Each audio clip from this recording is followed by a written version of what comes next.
2, 3, 4, 5, 6, 7e ligne. Daf Ain Dalet, donc la page 74. Tanu Rabanan, on enseigne dans une braïta. Ayou le fanav mini ochlin. Il y avait devant lui plusieurs sortes d'aliments. Borer beochel. Il mange. Borer au maniar. Il trie et il laisse de côté pour les autres pour qu'ils puissent manger. Vélo ivro, mais il ne doit pas trier. Et s'il a trié, il doit apporter un sacrifice expiatoire. Maïkamar, qu'est-ce que veut nous dire la braïta? Au début, elle nous dit que c'est permis de trier, et à la fin, elle nous dit que c'est interdit. Alors, on ne sait plus sur quel pied danser. Alors, on va essayer de tenter une explication. Amar, oula enseigne. Achikama, voilà, c'était quoi l'intention de la braïta? Borer beochel et bobayom, il a le droit de trier et de manger pour manger le jour même. Borer ou maniar, bobayom. Il a le droit de trier et de laisser pour les autres, à condition que eux aussi, ça soit pour consommer le jour même. Ol machar lo ivror. Par contre, si c'est pour le lendemain, il ne doit pas trier. Mais une birer, et s'il a trié pour les besoins du lendemain, hayav hatat, il doit apporter un sacrifice expiatoire et a transgressé un interdit de la Torah. Donc, de cette braïta, on apprend que trier pour le jour même, c'est permis, et que le lendemain, et donc a priori, et pour le lendemain, c'est interdit totalement. On va un petit peu affiner cette mélacha de Borer qui est très présente dans notre vécu hebdomadaire du Shabbat. Matkif là, Raphriza, il a objecté. Dit, attends. C'est quoi cette histoire de dire que si tu fais un travail qui de prime abord est un travail interdit le Shabbat pour l'usage du jour même, c'est permis. Et que si c'est pour le lendemain, c'est là seulement que c'est interdit. Je me dis, mais est-ce qu'on a le droit de cuire pour le jour même? D'après toi, alors on va étendre. On va dire, j'ai le droit de trier. Pourquoi est-ce que je ne pourrais pas cuire? La faute, c'est cuire au four. Hein. Vous vous rappelez, c'est afia, c'est la cuire c'est cuire au four. D'ailleurs, une boulangerie en hébreu, c'est ma'afia, un endroit où on cuit dans le four. Et est-ce qu'on a de cuire? Et cette fois, c'est bichoul, c'est-à-dire la cuisson avec du liquide sur le feu pour le jour même. C'est sûr que non. Donc, si on voit que pour des autres travaux qui font référence à l'organisation de notre nourriture, le Shabbat, on n'a pas le droit de faire ces travaux de Shabbat. Pourquoi est-ce que pour Borer, on aurait le droit de faire, d'opérer le tri, de faire la brira le Shabbat pour le jour même, mais pas pour le lendemain? Ça reste une énigme par rapport aux autres travaux interdits du Shabbat. La Marafriza, alors à la base, elle dit Marafriza, elle te dit en vérité, voilà quelle est l'intention de la Braïta. Bor, vous allez voir qu'on va progresser pour comprendre les tenants et les aboutissants de cette affaire. Il a le droit de trier et de commer moins que la quantité qui serait passible d'un sacrifice expiatoire avec de la nourriture. Qui est donc cette quantité? C'est gros guérette, la quantité d'une figue sèche, comme on l'a déjà vu dans un cours précédent. Borer ou mania, il a le droit aussi de trier et de laisser pour les autres, moins que la quantité d'un gros guérette d'une figue sèche. Au cachio, là, et si c'est la quantité d'une figue sèche et au-delà, non, il n'a pas le droit de trier. Et s'il l'a fait, eh bien, il devra apporter un sacrifice expiatoire, il aura transgressé un interdit de la Torah. Donc, d'après l'explication de Raphriza, c'est la quantité et pas l'intention qui va jouer. Il faut que ça soit pour le jour même et moins que gros guérette. Ce qui fait Rav Yosef. Rav Yosef, il va objecter. Il dit attends. On a le droit de cuire au four moins que la quantité nécessaire? Bon, c'est sûr qu'il ne va pas apporter un sacrifice expiatoire parce que c'est moins que la quantité. C'est sûr que c'est un issour, c'est un interdit de la Torah, de cuire même moins que la quantité nécessaire. Puisqu'on a un principe qui nous dit la Torah. On a démontré par ailleurs que même la moitié du volume nécessaire pour être responsable et coupable, eh bien, même si on n'apporte pas de sacrifice expiatoire, ça reste un interdit de la Torah prégnant qui reste dessus. Donc, si c'est comme ça, comment est-ce que la Braïta, elle pourrait permettre, a priori, c'est même pas a posteriori, mais a priori, d'effectuer un travail interdit en disant on fait moins que la quantité rédhibitoire, le fameux gros guérette, la fixe sèche. Si on fait moins que ce volume, c'est permis. C'est très étonnant. Amar Rav Yosef, alors quand la Gemara dit Ela Amar, ça veut dire que on balaie les options qui avaient été retenues jusque-là et on va amener une nouvelle option qui va faire, entre guillemets, le ménage. Alors, c'est quoi l'idée? Borer ve'ochel beyad. Il trie et il mange avec la main. Cher borer manière. De la même manière, il trie et il le laisse pour les autres. Beyad avec la main. Bekanon. Donc, le canon, c'est un ustensile en bois qui est fait comme une sorte de genre de tuyau, mais avec une base étroite et un embout qui est large. Et on jette dedans nous dit Rachi, la nourriture. La nourriture sort par le tuyau et les cailloux, les pierrettes, les déchets vont rester bloqués. Ça s'appelle déjà un ustensile pour faire le tri. Ou betamhoy. Tamhoy, c'est une grande assiette qui permet de trier. L'oivror. Et il ne doit pas faire le tri. Donc, ce sont des instruments pour trier, mais qui ne sont pas vraiment des instruments professionnels. On va dire c'est semi-professionnel. D'ailleurs, la conséquence est la suivante. Birer, patour, avalasso. S'il a utilisé ces instruments que je qualifierais de semi-professionnels, c'est permis. Non, pardon, il va être patour de korban, c'est-à-dire dispensé d'un sacrifice expiatoire, mais ça reste un interdit dessus, de peur qu'on en vienne à commettre un interdit de la Torah. C'est quoi l'interdit de la Torah? Ou benafa ou bekivra, ça, ce sont des vrais instruments pour trier, pour tamiser, et ça, c'est un interdit de la Torah. C'est le Issour Torah, l'interdit de la Torah, il est sur ça. Ce qu'on appelle nafa bekivra. Donc, nafa bekivra, c'est Issour de Raïta, interdit de la Torah. Kanan vetamchoy, c'est Issour de Rabbanan, interdit rabbinique. Et avec la main, c'est permis. Veim birer, on nous dit donc avec cette nafa bekivra, hayav hatat, il devra apporter un sacrifice expiatoire. Rav Nouna, il a quand même encore un problème, il questionne, mais il est canon de Tamroï. Est-ce que dans la Braïta, on parle de canon de Tamroï? Non, on n'a jamais parlé de ça, d'où tu sors ça? Rav Nouna, il reprend, il dit voilà ce qu'a voulu dire la Braïta. Bon, il a le droit de trier ce qu'on appelle la nourriture des déchets, ce qu'on a traduit aujourd'hui en bon français, le bon du mauvais, c'est comme ça qu'on dit aux enfants. Donc je peux prendre le bon du mauvais, mais je ne peux pas extirper le mauvais du bon. Borer au maniard, j'ai le droit de trier et de laisser pour les autres. Ochel mitor obsolète, la nourriture des déchets, le bon du mauvais.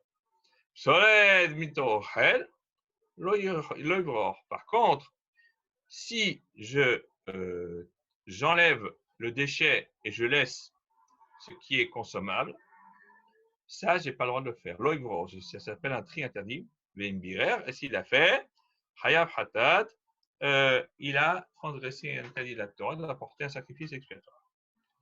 Mais même cette explication-là suscite des interrogations. Matkifla, Abaye, il a objecté. Est-ce que, en vérité, il est explicité dans la Braïta qu'on parle de quelqu'un qui enlève la nourriture des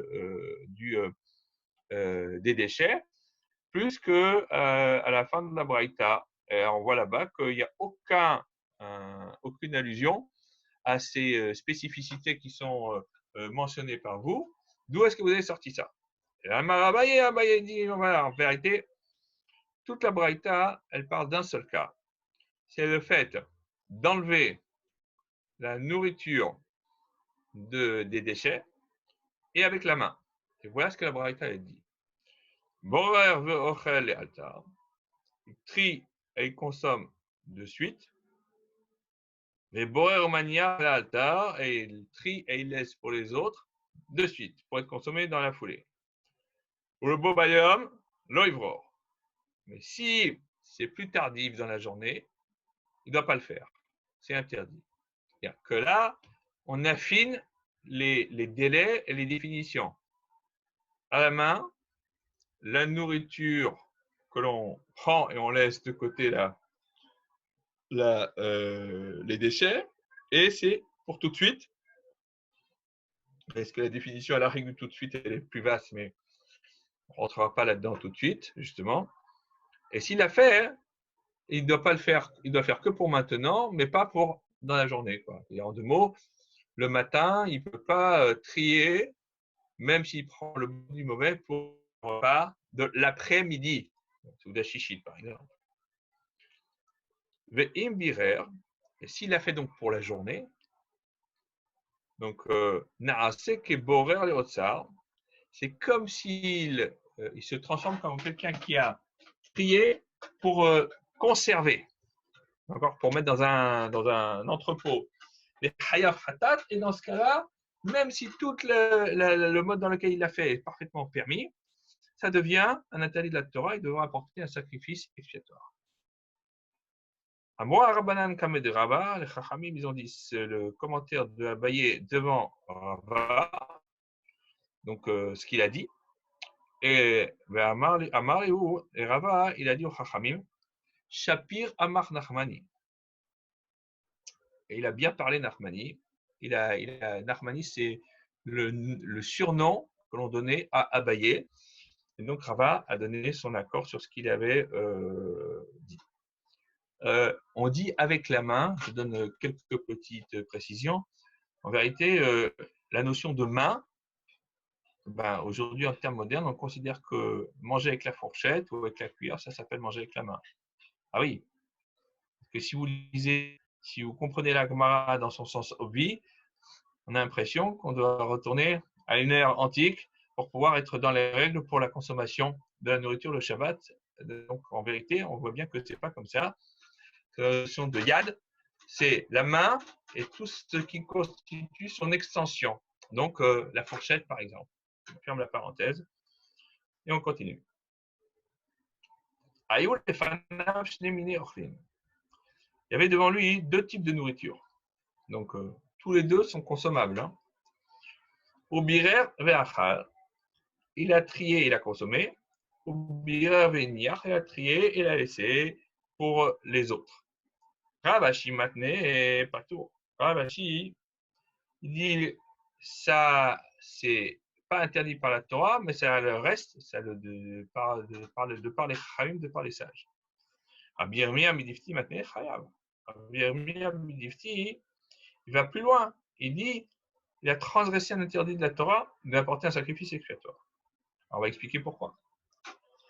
Ravashi Amar Patou, Ravashi dit il doit quand même, il a quand même transgressé un interdit de la Torah, d'accord, des Chachamim.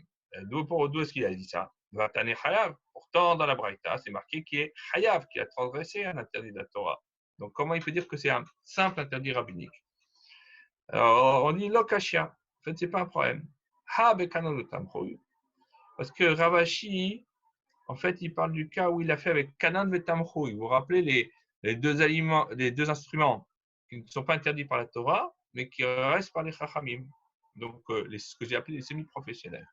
Et quand dans la Braïta, on dit qu'il a transgressé un interdit de la Torah et qu'il doit porter un sacrifice expiatoire, Nafa, Bekibra, les deux tamis professionnels. Et donc, c'est comme ça que les choses sont passées. Kiata Ravdimi. Alors maintenant, on a fait la théorie du droit, on va passer au cas pratique. Quand Rav Dimi il est venu d'Eretz Israël en Babel, Amar, il a raconté ce qui s'est passé à ce sujet en Eretz Israël. Shabta de Rav Bibi Havaï. C'était le tour de Rav Bibi de servir les élèves de la yeshiva le Shabbat. Viklao, et ils se sont présentés, ils ont été invités ce Shabbat-là, Rabbi Ami, Rabbi Assi, donc deux grands maîtres. Shada Kamayu Kalakala de Péré. Il leur a jeté devant eux, posé devant eux, un panier rempli de fruits, sans séparer les branches des fruits, parce que lui, il n'a pas voulu séparer les branches des fruits, devant poser devant chacun, mais il a jeté les fruits avec le panier, et donc en faisant ça, en jetant le panier, eh bien, ce qui s'est produit, c'est que la nourriture s'est séparée d'elle-même, et chacun il a pris ce qu'il a voulu et il l'a mangé. Velo Yadana, il dit, moi je ne sais pas. Imishum de Sava Ochel Mitor Psoletasso, parce que peut-être que lui pense, donc c'était Rav Bibi, que prendre de la nourriture et laisser le déchet, c'est interdit. Peut-être qu'il pense comme ça. Imishum Aïniafe ou des Mekaven, ou alors il a voulu être large, et il a dit, si je commence à tout séparer, à tout leur préparer, ils vont croire que je les rationne dans leur nourriture. Je préfère leur laisser tout devant et chacun prend ce dont il avait envie. Et comme ça, tout le monde sortira rassasié. Arnasatochim, inviter, avoir des invités, c'est pas pour qu'ils sortent en ayant le ventre vide ou en ayant faim, qu'ils soient rassasiés. Et donc, on leur laisse la possibilité de se servir à leur guise. Chizkia Amar. Donc, voilà, il ne savait pas. Chizkia, il enseigne. Aboer Tourmoussine, Mitor Solet chez la reine. Celui qui trie des lupins de leurs déchets. Chayav, et même si c'est pour les consommer de suite, il a transgressé un état de la Torah. Les lupins, ça parle à William, ça doit être le seul qui doit savoir ce que c'est. Voilà. Vous savez comment on voit ça en Algérie? Ouais, le grand sourire.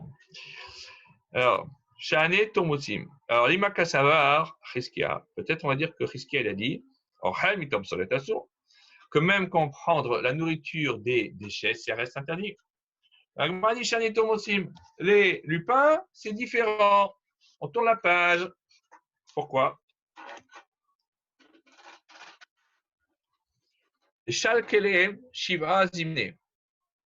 On les cuit 7 fois pour les adoucir. Et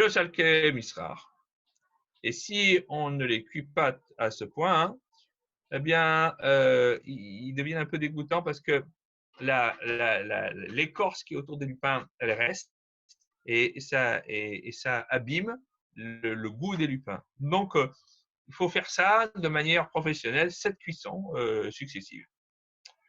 Et donc, les lupins en eux-mêmes sont déjà considérés comme solides, c'est-à-dire comme du déchet, tant qu'ils sont mélangés avec leur écorce qui est autour d'eux. Et donc, c'est la conséquence de ça, c'est que c'est comme si je prends le mauvais du bon, le déchet, et je laisse la nourriture, et ça, c'est interdit d'après tout le monde. Ve'at-tochen, autre me'acha, celui qui moue. Amar Rav Papa enseigne. Haïman des parim silika. Celui qui coupe la blette ou l'épinard en petites feuilles. Rachid émincé. On a avec ça, on a compris. Il émince les feuilles d'épinard ou les feuilles de blé. Chayav mishum tochen, il a transgressé l'interdit de tochen, de moudre, d'après la Torah. Seconde règle, Amar Rav Menashe enseigne, Haïman de salit silté, celui qui fend des bûchettes pour allumer le feu. Chayav mishum tochen. il a aussi transgressé l'interdit de moudre. Amar Ravashi, la Gemara, elle rajoute, voilà ce que dit Ravashi, Kapid Amishhata, et si en plus de ça, il ne se contente pas de fendre des bûchettes, mais il est un peu maniaque, suisse-allemand, ce que vous voulez, il faut qu'ils aient une mesure précise. Chayav Mishum Mechater, il a en plus une cerise sur le dos, il transgresse un second interdit qui est Mechater, c'est-à-dire de couper à la mesure. Et ça, on le voit pour la découpe des pots du Mishkan. On sait qu'on coupait en mesurant de manière précise, parce qu'on avait besoin de pots qui avaient une dimension spécifique. Alors après, on a encore deux autres mélachot qui sont dans la foulée, Ve'alash, Ve'ofé, celui qui pétrit et celui qui cuit au four. Amar Rav Papa nous dit, Shavaktan adidan bishul samamanim, davama mishkan, venakat ofé. Il y a quand même un problème, c'est que normalement on a dit que les mélachot, les travaux interdits dont nous avons parlé, sont normalement les travaux qui ont servi à l'érection du Mishkan, du tabernacle dans le désert. Alors, c'est pas du tout ça. On parle de afia, de cuisson et tout. La cuisson au four pour la construction du Mishkan. Pour la construction du Mishkan, on a ce qu'on appelle le bishul samamanim, c'est-à-dire la cuisson dans de l'eau des herbes différentes, par exemple pour les teintures des pots du tabernacle que l'on mettait dans le tabernacle. Il dit, mais c'est quand même curieux, dit Rav Papa.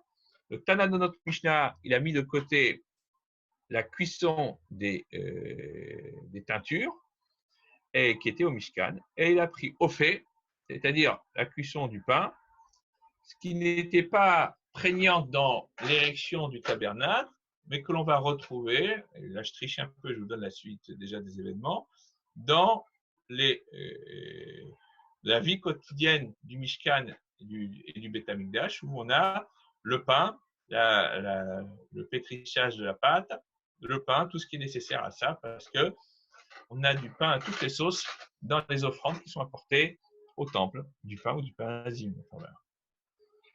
Tana dinan sidura des pains de takat. Alors on dit notre Tana, il a pris ce que sidura des pâtes, le rythme, l'ordre nécessaire à la fabrication du pain. C'est pour ça qu'il a dit au fait.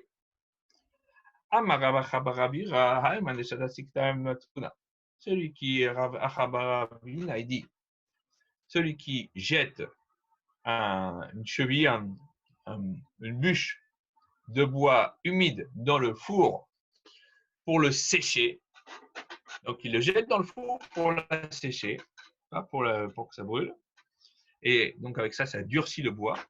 Hayav mishum mevachel, il a transgressé l'interdit de cuisson. Alors la Gemara dit, Pshita, c'est évident qu'il y a une cuisson. En quoi ça diverge de la cuisson des ce qu'on appelle les teintures pour la fabrication des pots. Qu'est-ce que j'aurais pu penser? En vérité, c'était juste pour renforcer le bois, d'accord, sans qu'il y ait de cuisson, qui veut que le bois il se durcisse. Kamashmanan, de là, il nous apprend Ravabira, des mirpa rafé, que en vérité, la bûche elle va se ramollir avec le feu, et que l'eau qui est dedans va sortir, va darkamit, et après que l'eau sorte de la bûche, alors seulement la bûche va se durcir. Et donc, étant donné que il y a une sorte de ramollissement de la bûche au départ, mais qui est nécessaire pour la renforcer, la durcir, alors ça s'appelle une transformation qui est assimilable à ce qu'on appelle le bichoul, c'est-à-dire la cuisson. Et donc, c'est pour ça qu'on nous dit qu'il a transgressé l'interdit de bichoul. Autre règle, Amar Rabba Baravuna enseigne, Halman de Artar Kufra, celui qui fait fondre. Je reprends. Amar Rabba Baravuna. Donc Rabba Baravuna a dit, Halman de Artar Kufra, celui qui fait fondre le bitume. Hayab Mishum Bachel a transgressé l'interdit de cuisson. Jida dit, bah, c'est évident, en quoi ça diverge de la cuisson des teintures pour le Mishkan. Maoudetema, Kevandada avec Kusha. Qu'est-ce que j'aurais pu penser? Étant donné que le bitume, dès qu'on a cessé, on l'a enlevé du feu, il va se redurcir. Donc, ce n'est pas une cuisson qui est pérenne. Alors, Malo, on a dit qu'en vérité, comme ce n'est pas pérenne, on a une règle que tout ce qui n'est pas pérenne ne constitue pas une transgression d'après la Torah. Et malgré tout, Kamashman, c'est pour ça que Rabba Baravuna, il a besoin de nous dire que malgré tout, eh bien que ça ne soit pas cuisson, il a quand même transgressé un interdit de la Torah, comme c'était un chidouche, une règle exceptionnelle, il y avait besoin de la mentionner. Hamarava Hayman de Avad Habita. Il a dit celui qui fait ce que l'on appelle Habita, c'est-à-dire un tonneau en argile, le Shabbat. Hayab Mishum Shiva Hatot. Elle a transgressé 7 interdits. Et voilà comment les définir Rashi. Il y a l'interdit de tochen, c'est-à-dire moudre, parce qu'il doit moudre les modes de terre. Il y a borer, parce qu'il doit enlever les cailloux et les gros tas de terre qui sont dedans. Il y a meraket, c'est-à-dire vanner, puisqu'il va vanner la terre qui a été moulue. Il y a lâche, il va pétrir, puisque dès qu'il va mettre de l'eau dans la terre pour former une pâte, ça rentre dans le cadre du pétrissage. Il y a mirouk, c'est-à-dire qu'il va étaler la glaise pour former ce que l'on appelle la forme du tonneau. Il y a avara, puisqu'il va mettre le feu au four. Hein, il va faire en sorte que le four soit bien chaud. Il va l'allumer. Et il y a le bichoul, parce qu'il va cuire le tonneau dans le four pour le solidifier. Et si de surcroît, alors, il a fait ça tanoura, c'est-à-dire dans un four en argile, hayab mishum shmone chattaot, il a en plus un interdit supplémentaire qui lui tombe dessus. Au lieu de 7, il en a 8, puisque la 8e, c'est ce qu'on appelle maké bepatish, donner le dernier coup de marteau. Il a finalisé, parce qu'en mettant ce tonneau dans le four, eh bien, il laisse dessus une langue de terre, d'argile, épaisse, pour permettre de garder la chaleur du four. Il va fermer le four avec de l'argile, et en faisant ça, ça s'appelle vraiment maké bepatish. Comme ça garde bien la chaleur. Bon. Alors, autre cas. Amar Abaye enseigne. Hayman de Avad Halta. Celui qui fait une ruche avec des roseaux. Haya Mishud Achad Esrechatarot. Il a transgressé 11 interdits. Alors, comment ça se passe? Il y a d'abord Ketsira Zeria. Donc, quand il coupe les roseaux pour les utiliser, il va les moissonner. Et Zeria, c'est ensemencer parce que quand il coupe les roseaux, il leur permet de mieux repousser.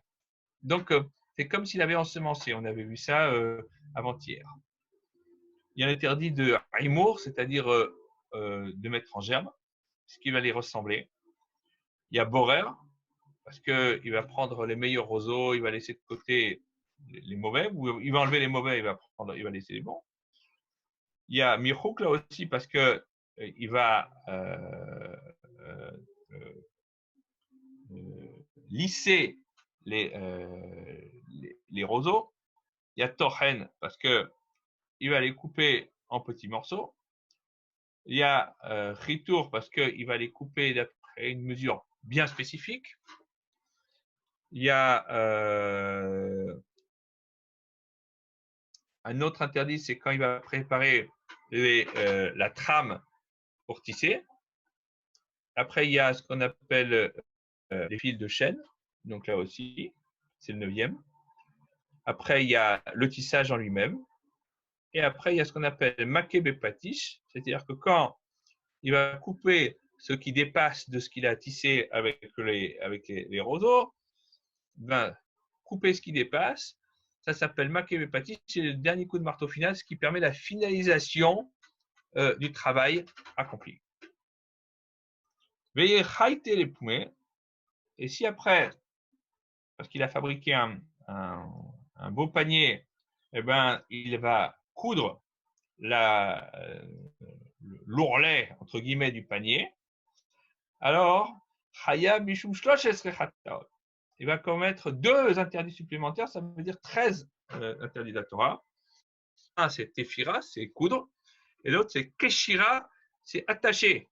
Parce que une fois que le fil a été utilisé pour coudre, il va faire un nœud, et un nœud qui tient, ce qu'on appelle kesher shel kayama, et donc il a transgressé un autre interdit de la Torah.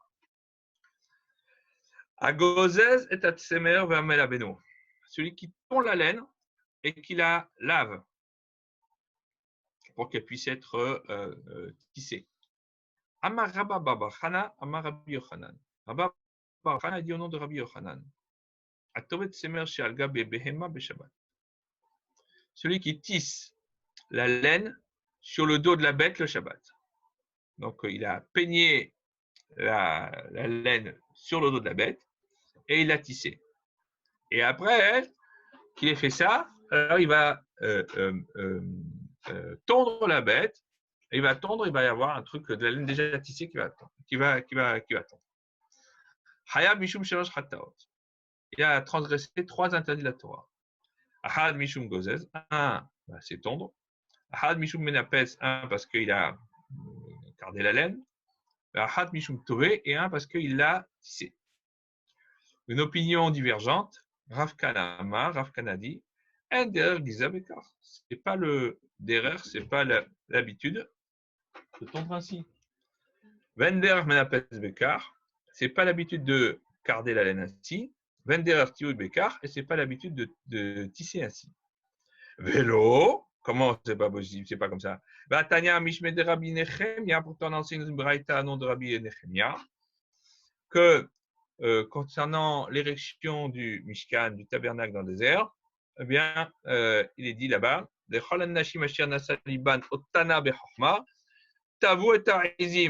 toutes les femmes dont le cœur les a portées par leur sagesse ont tissé les chèvres. Et donc, c'est sûr que c'est impossible de tisser les chèvres. Donc, c'est sûr que le verset veut nous apprendre Chatou barizim, tavu barizim. C'est-à-dire qu'ils ont lavé le poil des chèvres et ils l'ont tissé les poils de chèvre alors qu'elles étaient encore sur le corps des chèvres. Alma, Tevia Gabebe, Mashma Tevia. Donc, tu vois de là, te dit la Braïta au nom de Rabbi Nechemia, que tisser sur le dos de la bête, ça s'appelle bien un tissage. Donc, c'est du domaine du possible. Chachma Yetera Shani. Là, maintenant, c'est une sagesse exceptionnelle. Pourquoi? Parce qu'il est bien marqué là-bas que Chol Isha Chachmatlev Beyadeha Tavu. Donc, toute femme sage a tissé avec ses mains. Sous-entendu, c'est seulement les femmes qui avaient une sagesse exceptionnelle qui étaient capables de faire ça. Mais le commun des mortels, pour le Kidam, ben, c'est pas l'habitude de faire des trucs pareils. Et donc, celui qui fait ça, c'est comme si il avait fait quelque chose qui est chez l'eau que derech asiato. Et donc, ça s'appelle melacha kelachariad. Donc, un travail fait d'une manière divergente. Et sans doute, il n'aura pas transgressé l'interdit de la Torah à cause de ça. Et ce sera un interdit d'ordre rabbinique, nous dit Rashi. Tanu Rabbanan, on enseigne dans une braïta, à Tolesh et Takanaf. Celui qui arrache les grandes plumes de la queue par exemple, d'une poule ou d'un coq quand il est encore vivant. Il va Kotemo. Et après qu'il est arraché, il va le couper finement parce que il va couper le bout finement parce que pas le bout filement, le bout fin de la plume, il va le couper. Pourquoi? Parce que comme ça, il peut l'utiliser pour bourrer son coussin. On dirait son édredon aujourd'hui. Un morteau est celui qui va donc enlever la partie tendre de la plume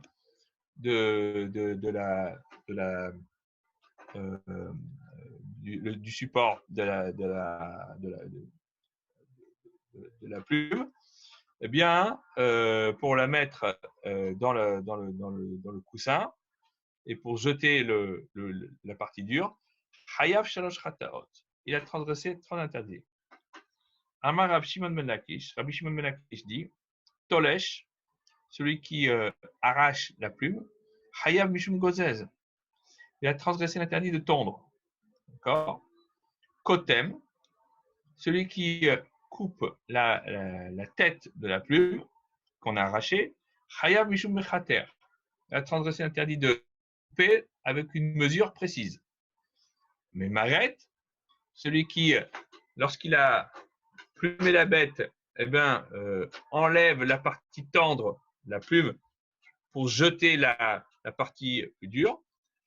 Alors, lui, il a transgressé Hayab Mishum Mem Mahek. Parce qu'en vérité, c'est comme ça ressemble au cas de celui qui enlève les poils de la peau de la bête pour la lisser. Donc, lui, il va prendre ce qui est doux et ce qui est la partie dure, la colonne vertébrale de la plume, il va la jeter. Et ça, avec ça, il a fait donc 3 interdits de la Torah. Akosher ve'amatir, celui qui noue et qui défait le nœud. Alors la question elle est la suivante. Keshira bemishkan, le nœud dans le tabernacle. Où est-ce qu'on a vu ça? Amaraba, il dit Sheken koshrin beitot toalim. Parce qu'en vérité, on attachait les tentes, les tentures du Mishkan avec des pieux de tente qui sont donc plantés dans le sol. Donc, les tentures qui recouvraient le Mishkan, le tabernacle, elles descendaient jusqu'en bas, proche du sol, et donc elles recouvraient les parois en bois du Mishkan. Et donc, en bas là, des tentures, on les attachait avec des pieux pour que ça ne bouge pas, que ça soit bien droit, ça tienne bien, ça fait des belles parois. Amarlé Abaye, il a dit à Rava, ou Kosher Almenatero. Mais enfin, ce nœud-là, ce n'est pas un nœud qui est là pour durer, c'est un nœud qui est là pour être défait. Puisqu'on veut le défaire, parce que le temple portatif du désert, c'est comme ça qu'on l'appelle, par essence, il est portatif. Même si des fois, on va avoir des stations qui vont durer des années dans le désert, mais il n'en reste pas moins qu'à un moment ou à un autre, on va le démonter pour pouvoir aller ailleurs. Donc, ce ne sont pas des nœuds qui sont faits pour durer. Et donc, ça ne s'appelle pas un vrai nœud. Un vrai nœud, c'est un nœud qui est définitif. Donc, tant que le nœud n'est pas définitif, il n'y a pas d'interdit de la Torah. Et là, alors, voilà comment il dit la chose. Il dit en vérité, il y a un autre nœud qui existait pour l'érection du Mishkan, du tabernacle. C'est que quand on tissait les tentures du temple et que dans le feu de l'action, il y a un fil qui se coupait, qui se cassait, Koshrinota, on faisait un petit nœud sur le fil et ça, c'est un nœud qui va durer puisque ça permet de garder un un tissage harmonieux. Agmara a dit Amar Rava il a dit Abaye. Teratsa kosher. Bon, tu as répondu à la problématique de kosher, c'est-à-dire où est-ce qu'il y a le nœud. Matir Maïka et Memar. Mais comment est-ce que tu peux répondre à la question de. Tu as dit qu'il y a kosher et matir. Il y a faire un nœud et défaire le nœud. D'où tu as trouvé ça dans les travaux du Mishkan? Quel est le nœud que l'on a permis de défaire pour la construction du Mishkan, du tabernacle dans le désert?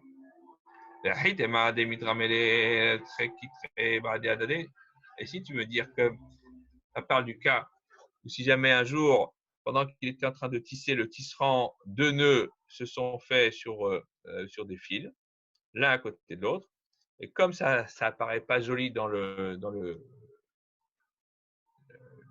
résultat final, il a défait un nœud de l'un des deux et il a laissé le deuxième nœud.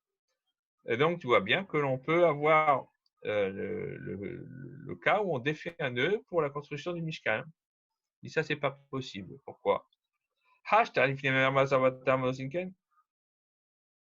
Devant un roi de fait de Shir, on ne fait pas un truc pareil. Pourquoi? Parce que les fils des tentures, bah, ce sont des fils qui sont épais. Et quand on défait un fil, bah, on voit la place du trou. Et donc, on ne va pas faire ça pour un roi. Donc, ça va faire pas joli, joli, joli. Et donc, comme on ne peut pas faire un truc pareil, alors on ne le fait pas. Alors, si déjà, pour le roi, tu ne fais pas ça, devant le roi des rois, Akadosh Baruch Hu, le Saint béni soit-il, aussi, on va faire un truc comme ça, c'est sûr que non. Donc, c'est sûr que l'on n'a pas le droit, dit Rava Abaye, de faire deux nœuds l'un à côté de l'autre pour deux fils proches l'un de l'autre. Et si ça se présente, alors on le coupait, le fil qui était au-dessus, et on faisait un nœud long avec les deux fils, l'un au-dessus, l'un au-dessous, et comme ça, le fil qui était